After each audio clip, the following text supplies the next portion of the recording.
Wan Abi Sa'id Al-Khudri, dari Abi Sa'id Al-Khudri radhiyallahu ta'ala anhu annahu sami'a Rasulullah, beliau mendengar baginda Nabi Muhammad sallallahu alaihi wasallam yaqul khamsun, 5 hal. Man 'amilahunna, barang siapa bisa melakukan 5 hal tersebut, fi yaumin, dalam satu hari, kataballahu min ahlil jannati, Allah catat sebagai ahli surga. Sehari minimal 5 amalan ini. Di hari Jumat ya khususnya ini. Man 'ada maridon. Ada iyadatul marid. Maridon, nengok, jenguk orang sakit. Menjenguk orang sakit sebuah keutamaan yang besar.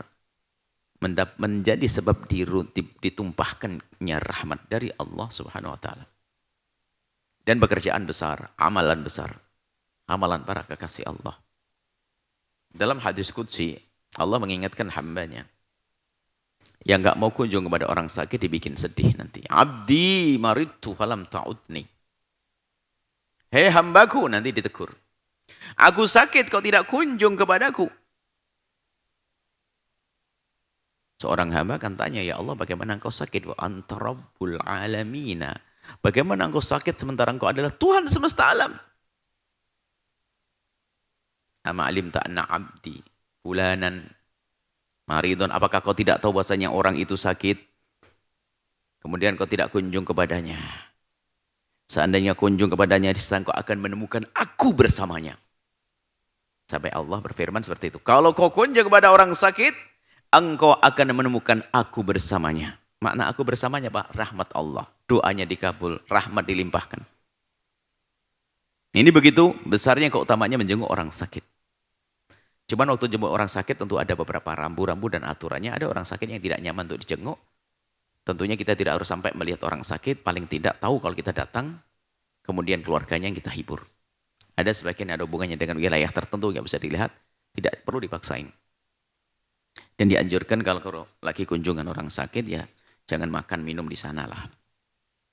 Nah, takut ngerepoti. Cuman kadang-kadang disiapin ya, gitu kan. Sunnahnya memang tidak usah makan di sana. Anjurannya ada tidak usah makan di sana. Takut ngerepoti. Tapi hari ini orang sudah tidak ada kurang makan. Kalau saudara yang sakit pasti nyiapkan sesuatu, barangkali ada yang mau menjenguk dan seterusnya. Mengunjungi orang sakit adalah kesunahan, lakukan itu semua. Biasakan di rumah kita ada orang sakit, kunjung. Dan menjadi sebab diterima, dikabul doanya oleh Allah.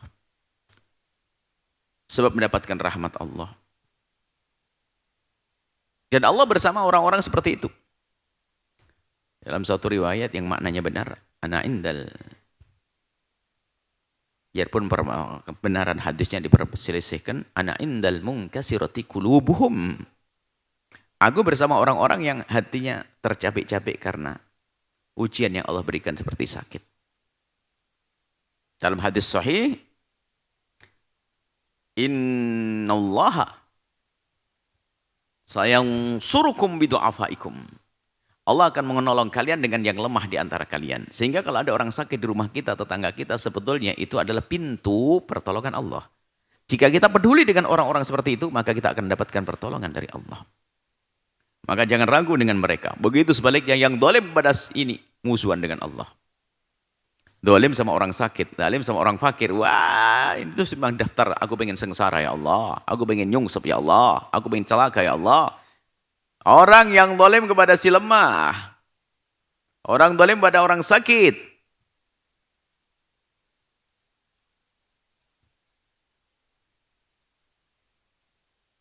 Wasyahida janazatan. Yang kedua adalah menyaksikan jenazah. Memang fardu kifayah. Tapi keutamaannya, barang siapa menghadiri jenazah, sampai menyolatinya, dapat 1 gunung pahala, girot. Kalau sudah sampai menguburnya, girot, 2 gunung pahala. Fardu kifayah. Mengiring jenazah, takziah, melaksanakan fardu kifayah. Shoma yauman, puasa.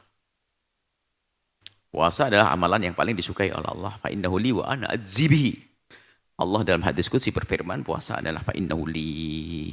Puasa spesial. Nah, melakukan puasa, ngiring jenazah, kemudian nengok orang sakit. Wa rawaha ilal Jum'ati, kemudian pergi ke sholat Jumat. Sholat Jumat. Tinggal satu.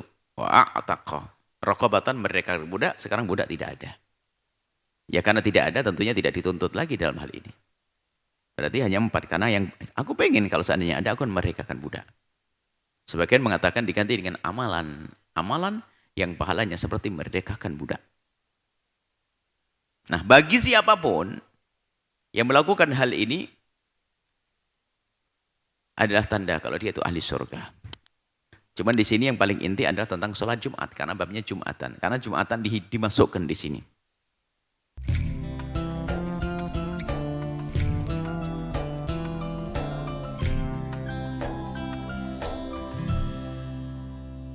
Sahabat Al-Bahjah TV, setelah menyaksikan video ini, jangan lupa bersolawat kepada baginda Nabi Muhammad.